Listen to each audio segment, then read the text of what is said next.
Imagine being born into a world already falling apart. Fresh out of the womb and boom, the First World War hits. Great timing, right? You're trying to figure out how to eat solid food and suddenly, there's gas in the air, but not the kind you want.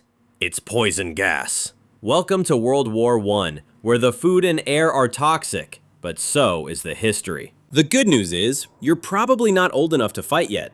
The bad news, your entire childhood is spent dodging artillery fire and wondering if you're going to get drafted before you can even spell draft. Meanwhile, everyone's so stressed out that your birthday party will probably be interrupted by an air raid.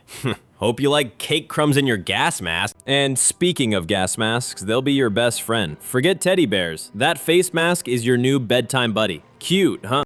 But hey, it's not all bad. You get to witness the rise of some pretty weird stuff like trench warfare. It's like a giant, muddy, miserable game of hide and seek, only instead of hiding, you're trying not to get shot in the process. And then there's the fashion. Sure, it's all about heavy wool uniforms and boots that weigh more than your house, but who doesn't want to look like a walking laundry pile? But maybe you'll make it out alive and see the end of the war. You can finally take off that itchy uniform, only to find out that the world has changed so much, you won't recognize it. Enjoy that post-war depression, buddy. And if you think you get a break after that, guess what? The next thing you know, it's the Great Depression. You might just find yourself trying to survive by selling apples.